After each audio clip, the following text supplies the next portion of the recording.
ദൈവതിരുനാമത്തിന് മഹത്വമുണ്ടാകട്ടെ. ആരോടും തുറന്നു പറയുവാൻ കഴിയാത്ത ഹൃദയവേദനകൾ ദൈവം മുമ്പാകെ തുറന്നു പറഞ്ഞാൽ ആ വേദനകളെ ദൈവം നീക്കുക മാത്രമല്ല, ആ വ്യക്തിയെ അടുത്ത നാളുകളിൽ തൻ്റെ കരങ്ങളിൽ ദൈവം ഉപയോഗിക്കുകയും ചെയ്യും. പല സമയങ്ങളിലും ആത്മിക സന്തോഷം നഷ്ടപ്പെട്ട അവസ്ഥകളിലൂടെ കടന്നു പോകുന്ന ഒത്തിരി പേരുണ്ട്. അങ്ങനെ സന്തോഷമില്ലാത്തൊരവസ്ഥയിൽ നമ്മൾ തുടർന്നു പോയാൽ മുമ്പോട്ടുള്ള ജീവിതവും പരാജയമായിരിക്കും. എന്നാൽ ഈ ഒരു ദൈവവചന സന്ദേശം കേൾക്കുമ്പോൾ ദൈവം മുമ്പാകെ തുറന്നു പറയുന്നൊരു ശീലം, എന്തുണ്ടെങ്കിലും മറയില്ലാതെ ദൈവത്തിൻ്റെ മുമ്പിൽ തുറന്നു പറയുക, അങ്ങനെ ഒരു ശീലം നമുക്കുണ്ടെങ്കിൽ ആ വ്യക്തി നിശ്ചയമായിട്ടും രക്ഷപ്പെടും. ദൈവം അങ്ങനെയുള്ളവരെ പരിഗണിക്കാതെ വിടത്തില്ല. കാരണം 51 സങ്കീർത്തനം ഭയങ്കരമായ ഹൃദയവേദനയിൽ, ശാരീരിക വേദനയല്ല, ഉള്ളിലെ മാനസിക വേദനയിൽ എഴുതപ്പെട്ടൊരു സങ്കീർത്തനമാണ്. നീ ഒടിച്ച അസ്ഥികൾ സന്തോഷിക്കട്ടെ. ദാവീദിൻ്റെ അസ്ഥികളെയൊന്നും ആരും ഒടിച്ചില്ല. കൈയും കാലും ഒടിഞ്ഞതായിട്ടോ വീണ് കിടന്നതായിട്ടോ ഒന്നും നമ്മൾ കാണുന്നില്ല. പക്ഷേ അസ്ഥി ഒടിയുമ്പോൾ ഉണ്ടാകുന്ന വേദന പോലെയുള്ള ഭയങ്കരമായ മാനസിക സംഘർഷത്തിലൂടെ അദ്ദേഹം കടന്നുപോയി. അതിൻ്റെ കാരണം പിന്നാലെ പറയാം.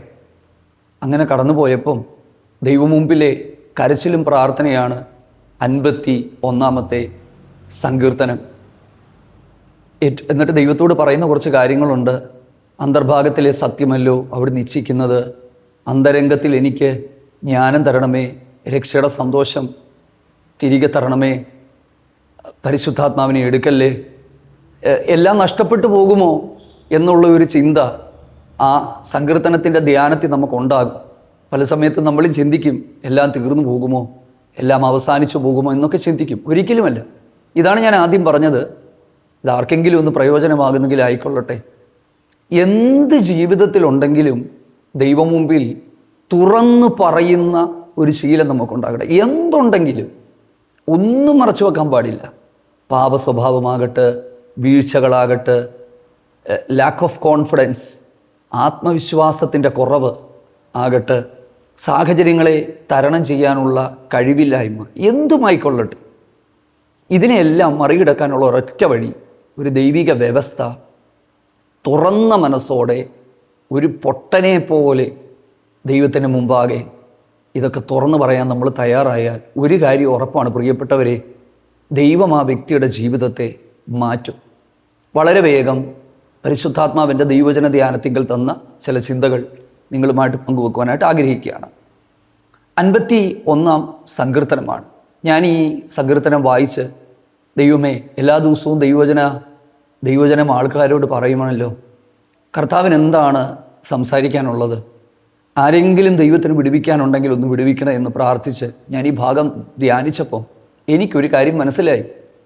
കഴിഞ്ഞ 6-7 മാസങ്ങളായി ഞാൻ ഈ ഒരു ചാനലിലൂടെ പ്രസംഗിച്ചിട്ടുള്ള ആത്മീക സന്ദേശങ്ങളെല്ലാം ഒന്നിച്ചു വരുന്ന ഒരു സങ്കീർത്തനമാണ് 51 സങ്കീർത്തനം.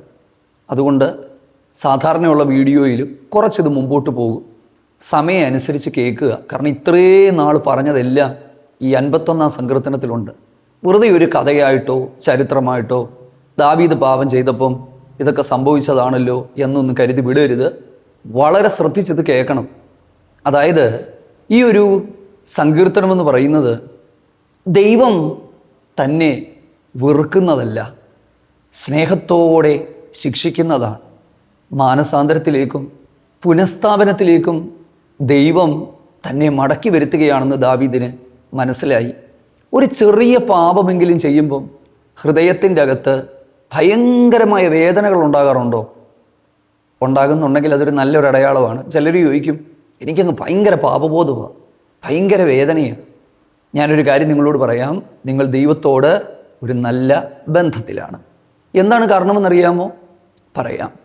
പാപം ചെയ്തവൻ്റെ മനസാക്ഷി മരവിച്ച് തഴമ്പിച്ച് ദൈവബോധമില്ലാതെ ജീവിക്കുമ്പോൾ ദൈവത്തോടുള്ള ബന്ധത്തിൽ ജീവിക്കുന്നവനെ പരിശുദ്ധാത്മാവും വചനവുമൊക്കെ അവൻ്റെ മനസ്സാക്ഷിയെ സജീവമാക്കും. അപ്പോൾ എപ്പോഴെങ്കിലും ദൈവത്തോടുള്ള ആ ഒരു ബന്ധത്തിൽ നിന്ന് മാറുന്ന ഒന്നുകിൽ പാപങ്ങൾ, ഒരുപക്ഷെ വലിയ വലിയ പാപമൊന്നും ആയിരിക്കത്തില്ല, ചെറിയ പാപങ്ങൾ ദൈവഹിതത്തിൻ്റെ അകത്തുനിന്ന് മാറുമ്പോൾ ദൈവം ഉദ്ദേശിക്കുന്ന പദ്ധതിയിലേക്ക് ആ ഒരു വ്യക്തിയെ കൊണ്ടുവരാനായിട്ട് ദൈവം ആഗ്രഹിക്കുമ്പം ഒക്കെ എന്താ സംഭവിക്കുന്നതെന്നറിയാമോ? ഈ ഒരു മനസാക്ഷി പെട്ടെന്ന് ഒരു കലുഷിതമാവുകയും അല്ലെങ്കിൽ വേദനപ്പെടുകയും ചെയ്യും. പക്ഷേ ആ വേദനകൾ നമ്മളെ നശിപ്പിക്കാനല്ലെന്നും ദൈവഹിതത്തിൻ്റെ പാതയിലേക്ക് തിരിച്ചു കൊണ്ടുവരാനാണെന്നും മനസ്സിലാക്കി നമ്മൾ ദൈവം മുമ്പാകെ ഇരുന്ന് അതിൻ്റെ കാരണം കണ്ടുപിടിച്ചാൽ നമ്മൾ രക്ഷപ്പെട്ടു.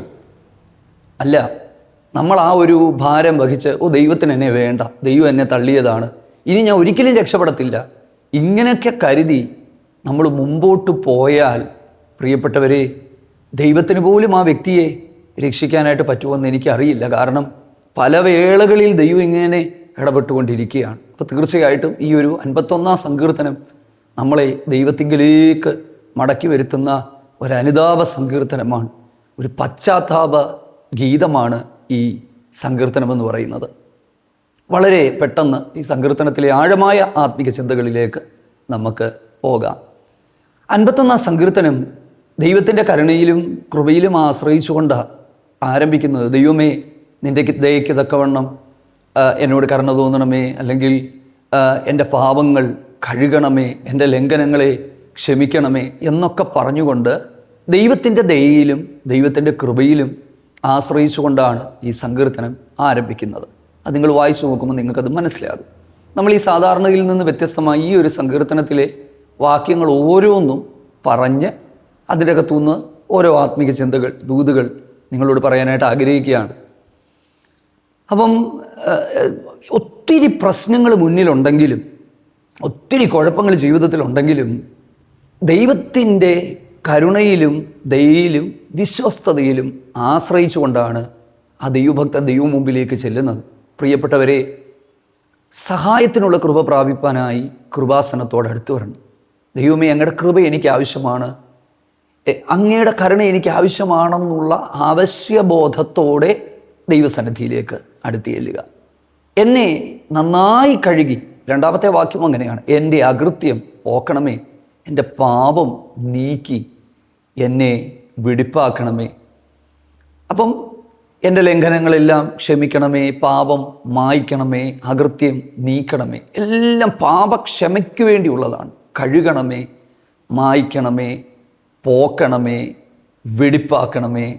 അപ്പം ഇങ്ങനെയൊക്കെയുള്ള ഒരു പദങ്ങൾ ആവശ്യബോധത്തോടെ ദൈവസന്നിധിയിലേക്ക് ചെല്ലുന്ന ആ ഒരു സമയമാണ് ആ സമയം. അങ്ങനെ ദൈവം മുമ്പാകെ ശുദ്ധീകരണം പ്രാപിച്ചുകൊണ്ട്, ദൈവം മുമ്പാകെ ഏറ്റുപറഞ്ഞുകൊണ്ട് ദൈവസന്നിധിയിലേക്ക് ചെല്ലുകയാണ്. പ്രിയപ്പെട്ടവരെ, 4-ാമത്തെ വാക്യം വളരെ ശ്രദ്ധിച്ച് കേൾക്കണം. നിന്നോടാണ് ഞാൻ പാപം ചെയ്തത്, അങ്ങേക്ക് അനിഷ്ടമായുള്ളത് ഞാൻ ചെയ്തിരിക്കുകയാണ്. അപ്പം പ്രിയപ്പെട്ടവരെ, വളരെ സ്നേഹത്തോടെ ഞാൻ പറയാം, നമ്മളൊരു കാര്യം മനസ്സിലാക്കണം. നമ്മൾ ചെയ്യുന്ന പാപം ദൈവത്തോടാണ് ചെയ്യുന്നതെന്നൊരു തിരിച്ചറിവ് നമ്മുടെ അകത്തുണ്ടെങ്കിൽ ഒരു കാര്യം ഉറപ്പാണ്, നമ്മൾ പാപം ചെയ്യാൻ ഭയപ്പെടും. യോസഫ് പാപം ചെയ്യാതിരുന്നതിൻ്റെ കാരണം എന്താ? പൊത്തിഫറിൻ്റെ സൗന്ദര്യമുള്ള ഭാര്യ പലതവണ തന്നെ നിർബന്ധിച്ചിട്ടും ഒരു കാര്യം പ്രത്യേകം പറയുന്നുണ്ട്, ഞാൻ ദൈവത്തോട് എങ്ങനെ പാപം ചെയ്യും? നമ്മൾ നടക്കുകയും ഇരിക്കുകയും ചലിക്കുകയും എല്ലാം ചെയ്യുന്നത് ദൈവത്തിൻ്റെ മുൻപിലാണെന്നുള്ള ആഴമായൊരു ബോധ്യം നമുക്കുണ്ടെങ്കിൽ നമ്മൾ പാപം ചെയ്യാതെ മാറി നടക്കും.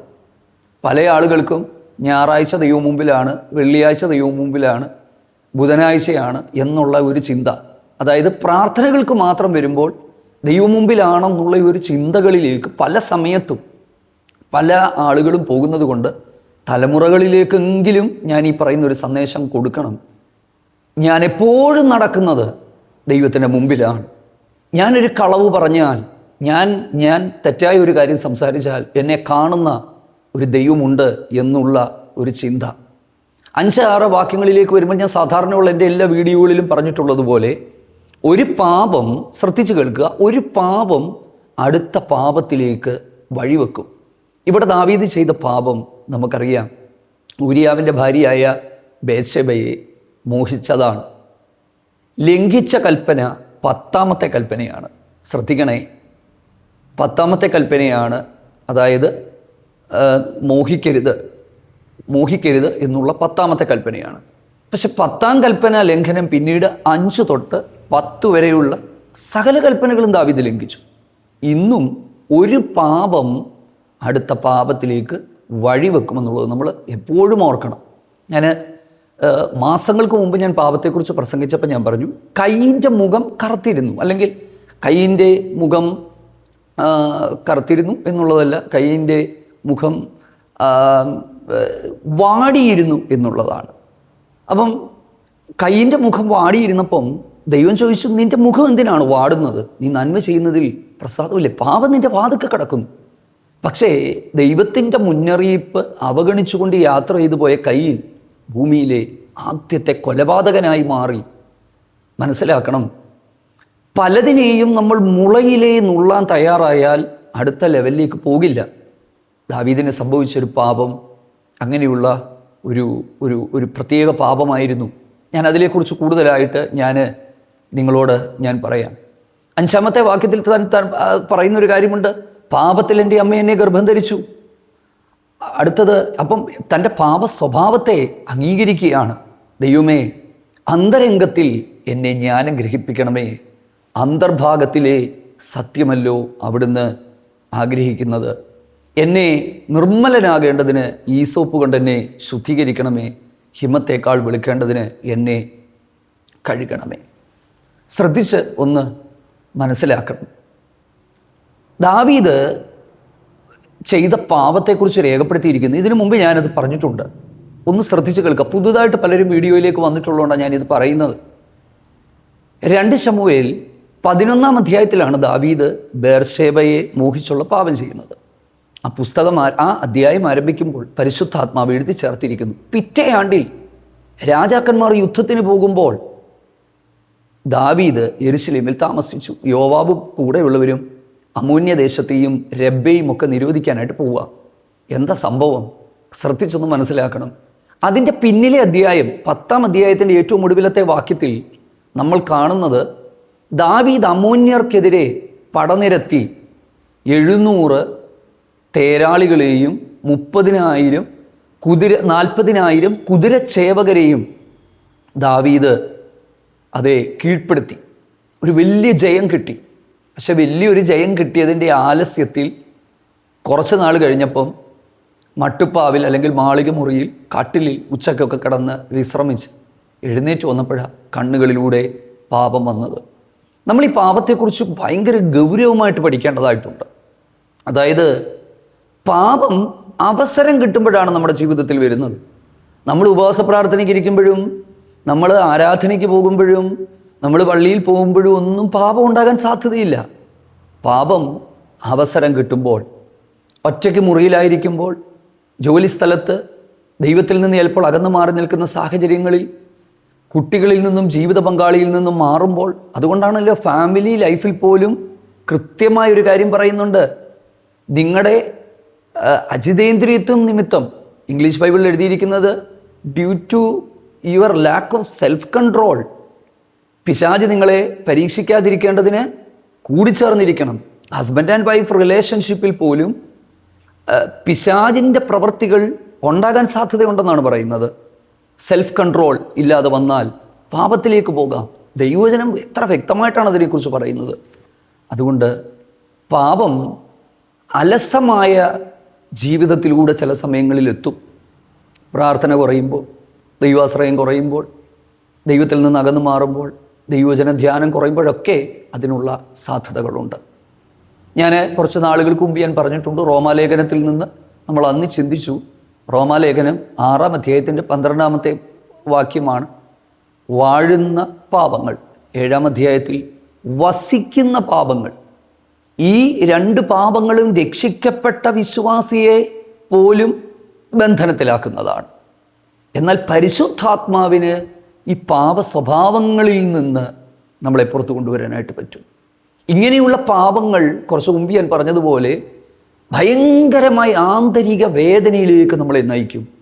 അസ്ഥികൾ നുറുക്കുന്ന വേദനയിലേക്ക് നമ്മളെ നയിക്കും. അതുകൊണ്ടാണല്ലോ 8-ാമത്തെ വാക്യത്തിൽ പറഞ്ഞത്, നീ ഒടിച്ച അസ്ഥികൾ ഉല്ലസിക്കട്ടെ.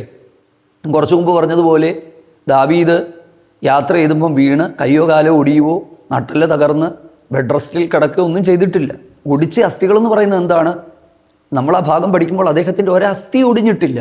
പക്ഷേ അസ്ഥികൾ ഒടിഞ്ഞ മനുഷ്യന് അതികഠിനമായ വേദനകൾ ഉണ്ടാകുന്നത് പോലെ, എഴുന്നേറ്റ് നടക്കാൻ കഴിയാത്തതുപോലെ, പ്രിയപ്പെട്ടവരെ, പാപം നിമിത്തം തൻ്റെ ആത്മീക മനുഷ്യൻ നിൽക്കുവാൻ കഴിയാതെ ആത്മശക്തി ക്ഷയിച്ച് വീണ് കിടക്കുമ്പോൾ താൻ അതിനെ കമ്പയർ ചെയ്തത്, ആ അകത്തെ വേദനയെ, ആന്തരികമായ വേദനയെ കമ്പയർ ചെയ്തത് ഒടിഞ്ഞ അസ്ഥികൾ, അതേ ആ വേദനയോടാണ്. അസ്ഥികൾ നുറുങ്ങുന്ന വേദനയോടാണ്. അസ്ഥി ഒടിഞ്ഞിട്ടുള്ളവർ ഉണ്ടോയെന്നറിയില്ല. എൻ്റെ ബാല്യകാലത്തിൽ ഞാൻ 4-ാം ക്ലാസ്സിൽ പഠിക്കുമ്പോൾ ഒരു വലിയ വൃക്ഷത്തിന് മുകളിൽ നിന്ന് ഞാൻ താഴെ വീണിട്ട് എൻ്റെ ഈ ഷോൾഡർ ഊരിപ്പോയി. ഞാൻ മയങ്ങിപ്പോയി. എത്രയോ വർഷങ്ങൾ എൻ്റെ കൈക്ക് ബലഹീനതകളുണ്ടായിരുന്നു. ശരിക്കും ദൈവിക രോഗശാന്തി ഞാൻ അനുഭവിക്കുന്നത് ആ ഒരു 5-ാം ക്ലാസ്സിൽ 6-ാം ക്ലാസ്സിൽ പഠിക്കുമ്പോൾ പൂർണ്ണമായിട്ടും ദൈവം എന്നെ സൗഖ്യമാക്കിയിട്ടൊക്കെ ഉണ്ട്. അപ്പം നമുക്കറിയാം, അസ്ഥികൾ ഒടിയുന്ന വേദനകൾ എത്ര എത്ര എത്ര ഭയാനകമാണ്. അത്തരത്തിലുള്ള അവസ്ഥയിലൂടെ താൻ കടന്നുപോയി. അതുമാത്രമല്ല, സന്തോഷവും ആനന്ദവും എന്നെ കേൾപ്പിക്കണം. ആനന്ദവും സന്തോഷവും നഷ്ടപ്പെട്ടു പോയി. ഇതാണ് നമ്മുടെ മെസ്സേജിൻ്റെ കുറച്ച് മുമ്പിലുള്ള ഞാൻ ഭാഗം പറഞ്ഞപ്പോൾ ഞാൻ പറഞ്ഞു, നഷ്ടപ്പെട്ട ആത്മീക സന്തോഷം. അതായത് പല സമയങ്ങളിലും ആത്മീക സന്തോഷം കെട്ടുപോകുന്നു, ആത്മശക്തി ക്ഷയിക്കുന്നു, മനസാക്ഷി ഭാരപ്പെട്ടു പോകുന്നു. ഇതെല്ലാം ദൈവത്തിൽ നിന്ന് അകന്നു പോകുന്നതിൻ്റെ കാരണമാണ്. തുറന്നു പറയാൻ തയ്യാറാകുക. എന്തുണ്ടെങ്കിലും തുറന്നു പറയുക. ഇതുവരെയുള്ള ഒരു വീഴ്ചകളും നിങ്ങളുടെ ജീവിതത്തെ മുമ്പോട്ട് പിടിക്കാതെ യേശു ക്രിസ്തുവിലൂടെ ലഭ്യമാകുന്ന സ്വാതന്ത്ര്യത്തെ നിങ്ങൾ അനുഭവിക്കുക. അതിന് കർത്താവ് കൃപ നൽകട്ടെ. മനുഷ്യൻ്റെ മനസാക്ഷിയുടെ ഭാരം, മനുഷ്യൻ്റെ പാപഭാരം ഭയങ്കരമാണ്. ഗത്സമനയിൽ വീണ് കിടന്നുകൊണ്ട് പ്രാർത്ഥിക്കുന്ന യേശുവിനെ നമുക്ക് കാണാൻ പറ്റും.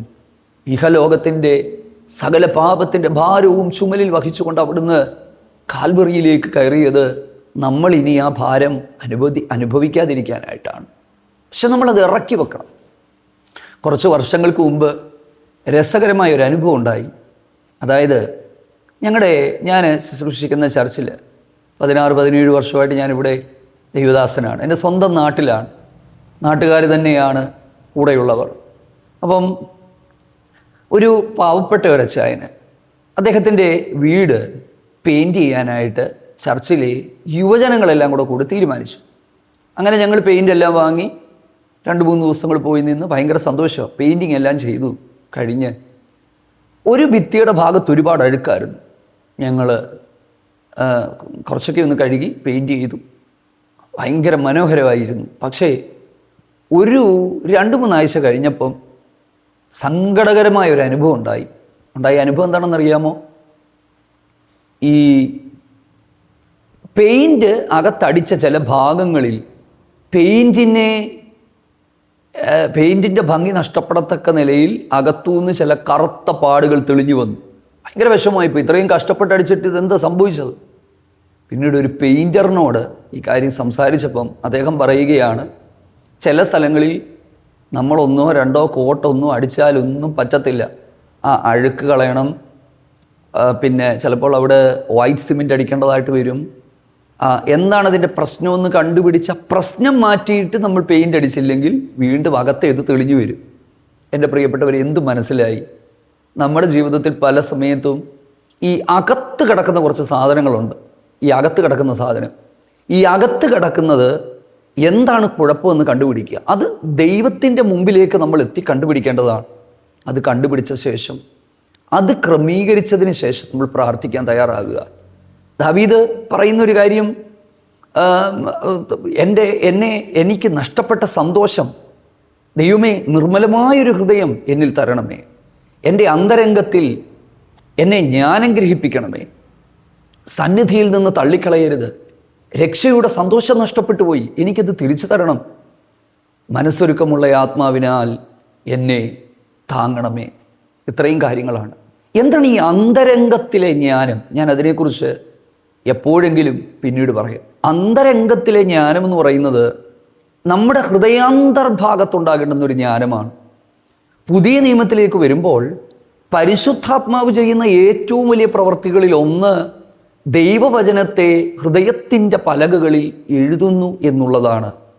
പരിശുദ്ധാത്മാവിനെ ഹൃദയത്തിൽ തന്നു എന്ന് പറഞ്ഞതിൻ്റെ അർത്ഥം തന്നെ നമ്മുടെ മനസ്സിലേക്ക് വരിക യെഹെസ്കേൽ 36:27-28 ഞാൻ എൻ്റെ ആത്മാവിനെ അവരുടെ ഉള്ളിലാക്കും, അവരെ എൻ്റെ വഴികളിൽ നടക്കുമാറാക്കും. ശരിക്കും ഈ ഒരു പുതിയ നിയമകാലത്തിലേക്ക് വരുമ്പോൾ അന്തർഭാഗത്തിലെ സത്യം എന്ന് പറയുന്നത് അന്തരംഗത്തിൽ പരിശുദ്ധാത്മാവ് തരുന്ന ബോധ്യമാണ്. വചനത്തെ ഹൃദയത്തിൻ്റെ പലകയിൽ എഴുതിയിരിക്കുകയാണ്. അങ്ങനെ എഴുതുമ്പോൾ ഒരിക്കലും പാപചിന്തകൾ ഉള്ളിലേക്ക് വരാതെ വണ്ണം പരിശുദ്ധാത്മാവ് നമ്മളെ നേരായ വഴികളിലേക്ക് നടത്തും. രക്ഷയുടെ സന്തോഷം തിരിച്ചു തരണം. സന്തോഷം നഷ്ടപ്പെട്ടു പോയി, സന്തോഷം നഷ്ടപ്പെടുവോ? തീർച്ചയായും സന്തോഷം നഷ്ടപ്പെടും. യഥാർത്ഥമായ സന്തോഷം എന്ന് പറയുന്നത് എന്താ? 2-3 ഭാഗങ്ങൾ ഞാൻ വളരെ വേഗത്തിൽ നിങ്ങളോട് പറയാം. ദൈവരാജ്യം ഭക്ഷണവും പാനീയവുമല്ല, നീതിയും സമാധാനവും പരിശുദ്ധാത്മാവിൽ സന്തോഷവും അത്രേ. ഓർമ്മയിലിരിക്കണം ആ വാക്യം. രണ്ടാമത്തേത് റോമാലേഖനം 8-ാം അധ്യായത്തിൻ്റെ 14-ാമത്തെ വാക്യം, ദൈവാത്മാവ് നടത്തുന്ന ഏവരും ദൈവത്തിൻ്റെ മക്കളാകും. 8-ന്റെ 6-ാമത്തെ വാക്യത്തിലേക്ക് നമ്മൾ വരുമ്പോൾ ശ്രദ്ധിക്കേണ്ട ഒരു കാര്യം എന്ന് പറയുന്നത് ഇതാണ്. The mindset of spirit is peace and joy. അതായത് ആത്മാവിൻ്റെ ചിന്ത ജീവനും സമാധാനവും, ലൈഫ് ആൻഡ് പീസ്. അതായത് പരിശുദ്ധാത്മാവ് ഒരു വ്യക്തിയുടെ ഉള്ളിലുണ്ടെങ്കിൽ അവൻ ഭയങ്കര സന്തോഷവാനായിരിക്കും. അത് FD ഉള്ളത് കൊണ്ടോ വണ്ടി ഉള്ളത് കൊണ്ടോ നല്ല കുടുംബം ഉള്ളത് കൊണ്ടോ ഒന്നുമല്ല. യഥാർത്ഥമായ ആത്മീകമായ സന്തോഷം. ആ സന്തോഷം പരിശുദ്ധാത്മാവ് ഹൃദയത്തിലുള്ളവന് കിട്ടുന്ന സന്തോഷമാണ്. ആ സന്തോഷം നഷ്ടപ്പെട്ടു പോയിട്ട് പറയുകയാണ്, മനസ്സൊരുക്കമുള്ള ആത്മാവിനാൽ എന്നെ താങ്ങണമേ, പരിശുദ്ധാത്മാവിനെ എടുക്കല്ലേ. അദ്ദേഹം ഭയപ്പെട്ടു. കാരണം പ്രിയപ്പെട്ടവരെ ശ്രദ്ധിക്കുക, ഞാൻ കുറച്ച് മുമ്പ് പറഞ്ഞ വീണ്ടും ആവർത്തിക്കുന്നു, ഇത് പല വേളകൾ പറയുന്നത് ആരുടെയെങ്കിലും ഹൃദയത്തിലേക്ക് ഇതൊന്ന് കയറട്ടെന്നാണ്. കഴിഞ്ഞ ദിവസങ്ങളിൽ 1-2 പ്രിയപ്പെട്ടവർ എവിടുന്നാണെന്നോ ഏതാണെന്നോ ഒന്നും പറയുന്നില്ല, എന്നോട് വിളിച്ചിട്ട് പറഞ്ഞ്, ദൈവദാസനെ മെസ്സേജുകളെല്ലാം കേൾക്കുന്നു, പാപത്തിൻ്റെ കുറച്ച് സ്വഭാവങ്ങളിൽ ദൈവത്തിൽ നിന്ന് ഒത്തിരി അകന്നു പോയതാണ്, ആരാധനയ്ക്ക് ഇപ്പോൾ എങ്ങും പോകുന്നില്ല, പ്രാർത്ഥനയ്ക്ക് കുറച്ച് മാസങ്ങളായി എങ്ങും പോകുന്നില്ല. പക്ഷെ ദൈവത്തിൻ്റെ വചനം കേട്ടപ്പോൾ പരിശുദ്ധാത്മാവ് ഞങ്ങളോട് സംസാരിച്ചു, മടങ്ങി വരണം, ദൈവത്തിങ്കിലേക്ക് മടങ്ങി വരണം. ഒത്തിരി സന്തോഷമുണ്ട്. ഒരു 10,000 രൂപ കിട്ടുന്നതിൽ സന്തോഷമല്ലേ ആ ഒരു സന്തോഷം എന്ന് പറയുന്നത്? അപ്പം ഇത് ആരുടെയെങ്കിലും ഹൃദയത്തിൻ്റെ ഉള്ളിലേക്ക് ദൈവാത്മാവ് അത്ഭുതവും വിടുതലും ഒക്കെ അവിടെ നിൽക്കട്ടെ. ഇതെല്ലാം ദൈവം നമ്മുടെ ജീവിതത്തിൽ ചെയ്തു തരും. പക്ഷേ ഞാനീ പറയുന്ന കാര്യങ്ങൾ ഒന്ന് കേൾക്കുക. ദൈവമേ, രക്ഷയുടെ സന്തോഷം തിരിച്ചു തരണമേ, മനസ്സൊരുക്കമുള്ള ആത്മാവിനാൽ താങ്ങണമേ. 13-ാമത്തെ വാക്യത്തിലേക്ക് വരുമ്പോൾ, അപ്പോൾ ഞാൻ അതിക്രമക്കാരോട് നിന്റെ വഴികളെ ഉപദേശിക്കും, പാപികൾ നിങ്ങളിലേക്ക് മനം തിരിയും. ദൈവത്തോട് ഈ ദൈവമനുഷ്യൻ പറയുന്നത് എന്താണെന്നറിയാമോ? എനിക്കൊരവസരം കൂടെ തരിക, എനിക്കൊരവസരം തന്ന് എന്നെ ഒന്ന് മടക്കി വരുത്തിയാൽ ഞാൻ അനേകരെ നിന്നിലേക്ക് കൊണ്ടുവരാം. എത്ര പേര് ഈ ദിവസങ്ങളിൽ പ്രാർത്ഥിക്കും, ദൈവമേ എനിക്കൊരവസരം തരൂ, എന്നെ ഒന്ന് ഉപയോഗിക്കൂ, അതിക്രമക്കാരോട് ഞാൻ നിൻ്റെ വഴികളെ ഉപദേശിക്കും. എൻ്റെ വീഴ്ചകളിൽ ഞാൻ എന്നും നിരാശനായി കിടക്കുകയല്ല. അങ്ങനെ ഒരു കാലം ഭൂതകാലത്തിലുണ്ടായി, സത്യമാണ്, സംഭവിക്കാൻ പാടില്ലായിരുന്നു, അത് സംഭവിച്ചു. ആ ബന്ധത്തിലുണ്ടായ കുഞ്ഞു മരിച്ചു, ഒത്തിരി പ്രശ്നങ്ങളുണ്ടായി, നാഥാൻ വിരൽ ചൂണ്ടി, അങ്ങനെയൊക്കെ സംഭവിച്ചു. എനിക്ക് അതിൻ്റെ അകത്തുനിന്ന് ഒത്തിരി ചിന്തകൾ അതിൻ്റെ അകത്തുനിന്നുണ്ട് കേട്ടോ. ദാവീദിൻ്റെ ഏറ്റവും വലിയൊരു ക്വാളിറ്റി ഞാൻ പറയാം എന്താന്ന്, നാഥാൻ പ്രവാചകൻ വന്ന് ദാവീദിനോട് ദാവീദിൻ്റെ പാപം ഇതാണെന്ന് പറഞ്ഞപ്പം ദൈവാലോചന പറഞ്ഞ നാഥാൻ്റെ നേരെ വാളോങ്ങിയില്ല ദാവീദ്, ദൈവം മുമ്പിൽ കരഞ്ഞു. പക്ഷെ പഴയ നിയമത്തിൽ പല രാജാക്കന്മാരും കുറ്റം ബോധ്യപ്പെടുത്തി കൊടുത്ത പ്രവാചകന്മാരെ അടിച്ചിട്ടുണ്ട്, അവരുടെ നേരെ വാളോങ്ങിയിട്ടുണ്ട്, എടുക്കട അവൻ്റെ ജീവനെ എന്ന് പടയാളികളോട് കൽപ്പിച്ചിട്ടുണ്ട്. അവരുടെയൊക്കെ ചരിത്രം അവിടെ കൊണ്ട് അവസാനിച്ചു. പക്ഷെ ദാവീദിൻ്റെ ഒരു ഏറ്റവും ഞാൻ കണ്ട ഒരു ബെറ്റർ ക്വാളിറ്റി, തന്നോട് ദൈവം പറഞ്ഞപ്പം അതിൻ്റെ മുമ്പിൽ വീണുകൊണ്ട് ദൈവസന്നിധിയിൽ പ്രാർത്ഥിക്കുക. ഒരു കൊച്ചു കുഞ്ഞ് നമ്മളോടൊരു ദൈവാലോചന പറഞ്ഞാലും അതിനെ ഏറ്റെടുക്കാനുള്ള ഒരു മനസ്സ് നമുക്കുണ്ടെങ്കിൽ നമ്മൾ രക്ഷപ്പെടും. രക്തപാതകത്തിൽ നിന്ന് എന്നെ വിടുവിക്കണമേ, എന്നാൽ എൻ്റെ നാവ് നിൻ്റെ നീതിയെ ഘോഷിക്കും. ദാവീദ് പറയുകയാണ്, എന്നെ ഒന്ന് ഉപയോഗിക്കൂ, എൻ്റെ ജീവിതത്തിനൊരു മാറ്റം തരൂ ദൈവമേ, എന്നെ ഒന്ന് കരങ്ങളിലേക്ക് എടുക്കൂ. കർത്താവേ, എൻ്റെ അധരങ്ങളെ തുറക്കണമേ, എൻ്റെ വായ് നിൻ്റെ സ്തുതിയെ വർണ്ണിക്കും. 16-17 വാക്യങ്ങളിലേക്ക് വരുമ്പം, ഞാൻ ഈ ചെയ്ത പാപങ്ങൾ യാഗം കൊണ്ടോ കർമ്മങ്ങൾ കൊണ്ടോ പരിഹരിക്കാൻ പറ്റുന്നതല്ല. കാരണം പഴയ നിയമത്തിലെ യാഗങ്ങളിൽ വ്യഭിചാരത്തിനും അതുപോലെ തന്നെ കൊലപാതകത്തിനും ഒന്നും പാപക്ഷമ കിട്ടില്ലായിരുന്നു. അതായത് ഈ കൊലപാതകം ചെയ്തിട്ടും വ്യഭിചാരം ചെയ്തിട്ടും വന്ന് അർപ്പിക്കാൻ പറ്റുന്നൊരു യാഗമൊന്നുമില്ലായിരുന്നു. അതൊരു വലിയ പ്രശ്നമാണ്. ദാവീദിനതറിയായിരുന്നു. ഇപ്പം എന്നാ ചെയ്യും? കൊലപാതകവും വ്യഭിചാരവും ചെയ്തവന് വിധിക്കപ്പെട്ടിരുന്നത് മരണശിക്ഷയാണ്. ദാവീദിന് മനസ്സിലായി, കാശുള്ളത് കൊണ്ട് കൊണ്ടുവന്ന് ഇത് അർപ്പിച്ച് ഇതിന് ക്ഷമയൊന്നും കിട്ടത്തില്ല. പ്രിയപ്പെട്ടവരെ, നമ്മളുടെ കുറേ പണമോ നമ്മൾ അർപ്പിക്കുന്ന ഒന്നുമല്ല ദൈവത്തിന് ആവശ്യം.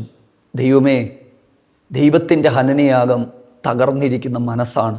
ആ മനസ്സ് തനിക്കുണ്ടായി. അതാണ് കുറച്ചു മുമ്പ് ഞാൻ പറഞ്ഞത്. എന്ത് തരത്തിലുള്ള ഹൃദയത്തിൻ്റെ വേദനകളാണെങ്കിലും ദൈവം മുമ്പാകെ തുറന്നു പറയാനായിട്ട് തയ്യാറാകുക. ദൈവമേ, നീ അത് നിരസിക്കത്തില്ലല്ലോ എന്ന് പറയുകയാണ്. ഏറ്റവും ഒടുവിലത്തെ 2 വാക്യങ്ങൾ ഭയങ്കരമായ ആഴമായ ആത്മീയ ചിന്തകൾ അതിനകത്ത് കിടപ്പുണ്ട്. നിന്റെ പ്രസാദപ്രകാരം സിയോനോട് നന്മ ചെയ്യണമേ, യെരുശലേമിൻ്റെ മതിലുകളെ പണിയണമേ എന്നാണ്. അതായത് അതിനെക്കുറിച്ച് വേദപണ്ഡിതന്മാർ പറയുന്നത്, ദാവീദ് ദൈവത്തിൽ ആശ്രയിച്ച് തുടങ്ങിയ കുറച്ച് പണിയുണ്ട്. അതായത് നമുക്കറിയാം, ദാവീദ് എന്ന് പറയുന്ന ഒരാളാണ് ശരിക്കും ഇസ്രായേൽ എന്ന് പറയുന്ന ഒരു രാജ്യത്തെ ആലയം പണിയാനുള്ള തൻ്റെ ആഗ്രഹം, ആ ഒരു രാജ്യത്തെ ഒന്ന് ഉയർത്തിക്കൊണ്ടുവരാനായിട്ടുള്ള തൻ്റെ താല്പര്യങ്ങൾ, അങ്ങനെ പല പണികളും അദ്ദേഹം ദ്രുതഗതിയിൽ ചെയ്തുകൊണ്ടിരിക്കുന്ന സമയത്താണ് ഇങ്ങനെ ഒരു പ്രശ്നം വന്നത്. താൻ ഭയപ്പെട്ടു പോയി. എൻ്റെ ജീവനെ ദൈവം എടുത്തു കളയുമോ? ഞാൻ ആരംഭിച്ചതെല്ലാം അവസാനിക്കുമോ? അങ്ങനെ ഒരു ചിന്ത തൻ്റെ ഹൃദയത്തെ ഭയപ്പെടുത്താനായിട്ട് തുടങ്ങി. എല്ലാം ഒരു ദിവസം കൊണ്ട് അവസാനിക്കാനായിട്ട് പോവുകയാണോ? പക്ഷേ താൻ ദൈവത്തോട് പറയുക, യെരുശലേമിൻ്റെ മതിലുകളെ പണിയണമേ, സിയോനോട് നന്മ ചെയ്യണമേ. ദൈവമേ, ഞാൻ ആരംഭിച്ച കുറച്ച് കാര്യങ്ങളുണ്ട്, എൻ്റെ വീഴ്ചകൾ കൊണ്ട് അത് നിന്നു പോകല്ലേ. തുടങ്ങിയത് പൂർത്തീകരിക്കണേ ദൈവമേ. പാതിക്ക് വെച്ച് നിർത്തല്ലേ കർത്താവേ, എല്ലാം അവസാനിപ്പിക്കല്ലേ കർത്താവേ. അപ്പോൾ നീ നീതിയാഗങ്ങളിലും ഹോമയാഗങ്ങളിലും സർവാംഗ ഹോമങ്ങളിലും പ്രസാദിക്കും. അപ്പോൾ നിൻ്റെ യാഗപീഠത്തിന്മേൽ കാളകൾ അർപ്പിക്കും. എൻ്റെ അർത്ഥം, ഞാനിതെല്ലാം പണിത് ദൈവം ആഗ്രഹിക്കുന്ന നിലയിൽ പൂർത്തീകരിച്ച് കഴിയുമ്പോൾ ഒരുപാട് പേര് ഇവിടേക്ക് വന്ന് ഇതെല്ലാം കണ്ട് അങ്ങേ മഹത്വപ്പെടുത്തത്തില്ലേ ദൈവമേ? ഭയങ്കരമല്ലേ? ഈ ദാവീദിൻ്റെ ആ ഒരു ജീവിതത്തിലൂടെ നമ്മളൊന്ന് യാത്ര ചെയ്യണം. പ്രിയപ്പെട്ടവരെ, നമ്മളും ചിലപ്പോൾ ചിന്തിക്കും, എല്ലാം അവസാനിക്കാൻ പോവാണോ, എല്ലാം തീരാൻ പോവാണോ, ദൈവമേ സകലതും തീരാൻ പോവാണോ? കുറച്ച് ദിവസങ്ങളായിട്ട് എൻ്റെ ഹൃദയത്തിൽ ഉള്ള ഒരു ദൈവാത്മാവിൻ്റെ ഒരു ഇടപെടിയിൽ ഞാൻ നിങ്ങളോട് പറയാം. ഒത്തിരി പേര് എല്ലാം തീരാൻ പോകുന്നവരാണെന്ന് ചിന്തിക്കുന്നവരുണ്ട്. ഒന്നും തീരത്തില്ല. ദാവീദ് പാപം ചെയ്തു, കുഞ്ഞു മരിച്ചു, ഒത്തിരി കാര്യം സംഭവിച്ചു. പക്ഷേ ആ കാലങ്ങളെ ദൈവം മായ്ച്ചു കളഞ്ഞു. അതിൻ്റെ എഫക്റ്റുകൾ, അതിൻ്റെ ആഫ്റ്റർ എഫക്റ്റ് അനുഭവിക്കേണ്ടതായിട്ട് വന്നുള്ളത് സത്യമാണ്. പക്ഷെ അതവിടെ നിൽക്കട്ടെ. പക്ഷെ പിന്നീടും മുമ്പോട്ട് പോകുമ്പോൾ ദൈവത്തിൽ നിദ്ര പ്രാപിച്ചു, ദൈവശബ്ദം കേൾക്കാൻ തുടങ്ങി, പഴയതുപോലെ ദൈവത്താൽ ഉപയോഗിക്കപ്പെടാൻ തുടങ്ങി. ദൈവത്തിന് സ്തോത്രം. ഹല്ലേലൂയ. പ്രിയപ്പെട്ടവരെ, ഞാൻ എൻ്റെ വാക്കുകളെ നിർത്തുകയാണ്. മണിക്കൂറുകൾ പറഞ്ഞാലും തീരത്തില്ല. അത്രയ്ക്ക് ഈ 51-ാം സങ്കീർത്തനം എൻ്റെ ഹൃദയത്തെ സ്പർശിക്കുകയുണ്ടായി. ഹൃദയ വേദനകൾ ദൈവം മുമ്പാകെ തുറന്നു പറയുക. പ്രാർത്ഥിക്കാം. കരുണയുള്ള ദൈവമേ, ഞങ്ങളുടെ സ്വർഗീയ നല്ല പിതാവേ, ഞങ്ങളുടെ സന്നിധിയോട് ഞങ്ങൾ അടുത്ത് വരുന്നു. ഞങ്ങളുടെ മക്കളെ ദൈവകരങ്ങളിലേക്ക് ഏൽപ്പിക്കുന്നു. ആരെങ്കിലും ഭാരപ്പെട്ട് വേദനപ്പെട്ട് അവർ കിടക്കുന്നുണ്ടെങ്കിൽ യേശു ക്രിസ്തുവിലൂടെ ലഭ്യമാകുന്ന സമാധാനവും സന്തോഷവും അനുഭവിപ്പാൻ ദൈവം സഹായിക്കണം. യേശുവിൻ്റെ രക്തം സകല പാപവും പോക്കി ഞങ്ങളെ ശുദ്ധീകരിക്കുന്നതാണ്. ക്രിസ്തുവിലൂടെ ലഭ്യമാകുന്ന ആ സന്തോഷം അനുഭവിപ്പാൻ, യേശുവിനെ രക്ഷകനും കർത്താവുമായി സ്വീകരിച്ച് ദൈവകൽപ്പനകൾ അനുസരിച്ച് വേർപാടിലും വിശുദ്ധിയിലുമൊക്കെ ജീവിപ്പാൻ ഞങ്ങളുടെ മക്കൾക്ക് കൃപ നൽകണം. അവിടുത്തെ വരവിനായിട്ട് ഒരുക്കണം. യേശു ക്രിസ്തുവിൻ നാമത്തിൽ തന്നെ. ആമേൻ. God bless U.